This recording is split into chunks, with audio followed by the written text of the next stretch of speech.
お母さん、私どうしても気になってしょうがないことがあるんですよ。気になってんの？はい。どんなことが気になるの？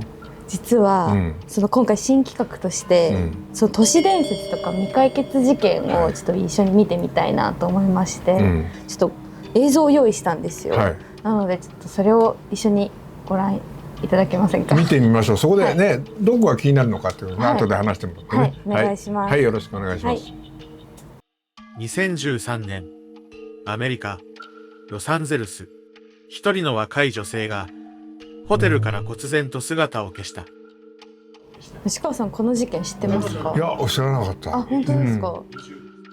彼女の名はエリ・サラム、21歳。カナダからの旅行者だった。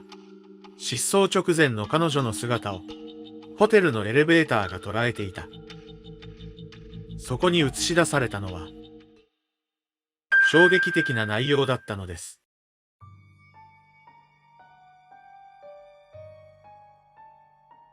怯えるように外を気にする仕草や、なんか人を待ってるようにも見えるよね。そうですね、確かに怯えてるようにも見えながら、誰か待って、こう止まってるのかなみたいな。それも見える、そうも見えるね。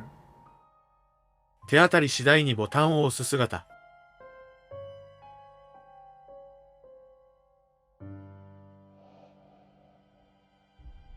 そして誰かと会話しているかのような不可解な動き。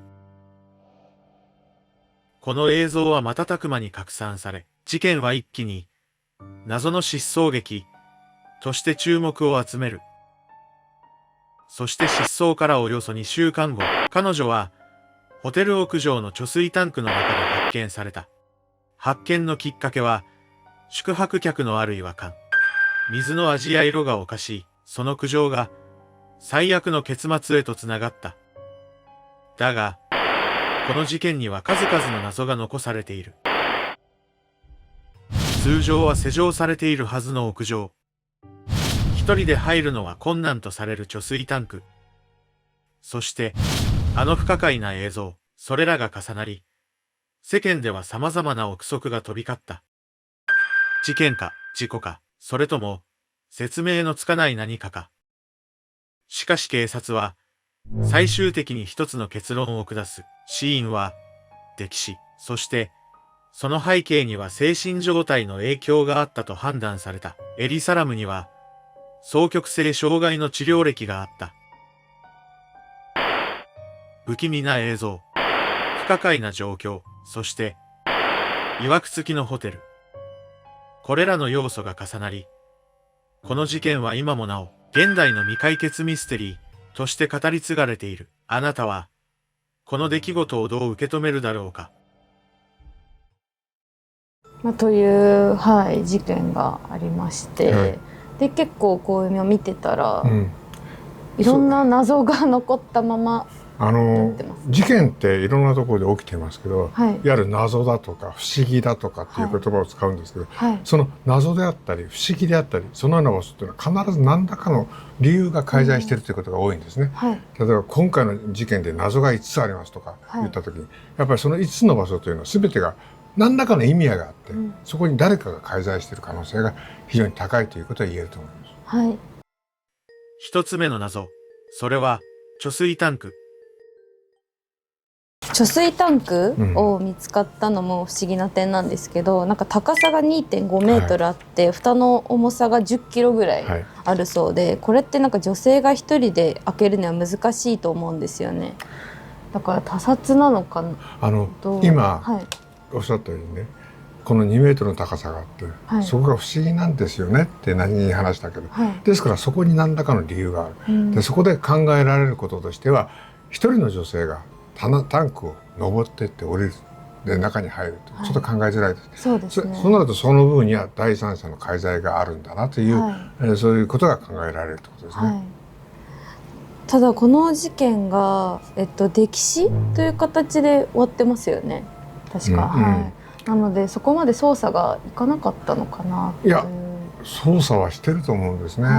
で、これ海外のことなのでね、一概には言えないけど、で捜査は必ず警察としてはしてるはずです、ですがそこにじゃあ今僕は何気なく普通に話したんだけども、そこにその第三者の介在が認められるような証拠が残っていない、例えば指紋がついていないとか、そこでどうしても理由付けができない、そして彼女自身が何らかの病気を持っていたということ、そうですね、そこの部分に向いちゃったのかなという気がしています。ただ正直言ってですね、これが本当に事件として見るならば、証拠は見えないけども何らかの形で第三者が入れたという可能性の方が僕は非常に高いと思うんですね。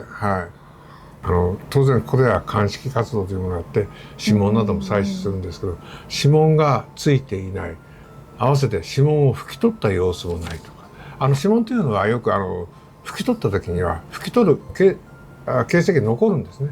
それもないとか、そういうことがあるとやはり第三者が入ってやったけども指紋を残さなかった、だから事故として扱ったということもあると思います。二つ目の謎、それはエレベーターでの不可解な行動。なんかそのエレベーターでの動きとかも結構不思議だったじゃないですか。その部分については、双極性疾患ですか、それ精神的な形で、それは確かにあると思いますね。動きが本当にごく不自然ですよね。見方によっては何かエレベーターの中で待っているようにも見受けられます。そしてたまに外に出て周りを確認して誰か来ないのかなという形で見ているようにも見えます。ですから部分については本当にその精神的な疾患の可能性が見受けられますね。なるほど。ですからちょっと彼女の動きというのは本当にその周りを警戒じゃなくて周りを確認しているというふうに取れるんですね。警戒というよりもね、警戒というよりかは確認なんですね。確認をしている。ですから誰かと待ち合わせをしているとか、誰かが乗ってくる予定があったとか、そういうようなことも考えられます。なるほど。三つ目の謎、それは曰く付きのホテル。セシルホテルで発生した死亡事件が80件もあるそうで、だからもしかしたらなんかその曰く付き、その科学では説明できない何かが起きてたりするんでしょうかね。それはですね、可能性として考えられるのは、このホテルのもともと持っている防犯システムのところで若干の問題があったということもあると思います。先ほどちらっとお話ししましたエレベーターがなかなか閉まらない状態があったとか、それも一つの防犯面とマイナス面になっている可能性も高いですね。あと防犯カメラがどのフロアにどの状態で設置してあるのか、ということもこの事件が発生していく可能性も高いと思います。吉川さんの見解をまとめると、第三者の介在の可能性は高い。精神的な問題も捨てきれない。ホテルの防犯面に問題があった可能性を指摘。しかし、これらの見解をもってしても、数々の不可解な点は説明しきれない。真相は今も多くの謎に包まれたままである。吉川さん、今回新企画でしたが、いかがでしたか？本当に分かりやすく言うと、謎がありますとか、そういう事件っていうのは過去に今海外でも起きてる、国内でも起きてますけど、その謎の分だけ何らかの解決の糸口があるっていうことが言えると思います。